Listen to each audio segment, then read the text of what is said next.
Understanding Coverage Options, a guide for English language learners. Hello and welcome to today's lesson. Today, we'll be exploring the phrase, coverage options. This is a term you might come across in various contexts, especially when dealing with insurance, healthcare, or even news and media. Our goal is to make this term clear and easy to understand, so you can confidently use it in your conversations and writings. Coverage, in English, can have several meanings, but most commonly, it refers to the extent to which something is dealt with or included.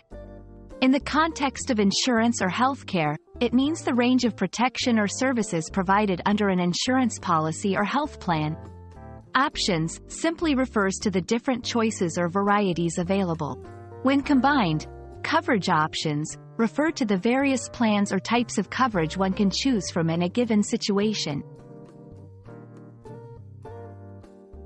1. Insurance. In insurance, coverage options might include different levels of car insurance, like comprehensive, collision, or liability. 2. Healthcare. In healthcare, it could mean different health insurance plans with varying degrees of medical services. 3. News and media. In a more general sense, coverage options might refer to the different ways a news story can be reported or presented. It's important to note that coverage options is plural, indicating more than one choice. A common mistake is using it in singular form, which changes its meaning.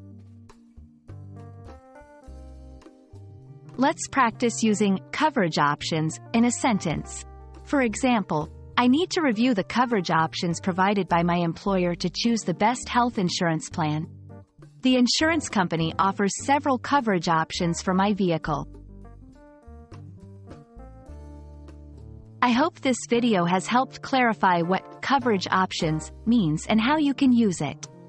Remember, understanding these phrases can greatly improve your English comprehension and fluency. Until next time, keep practicing and exploring the language.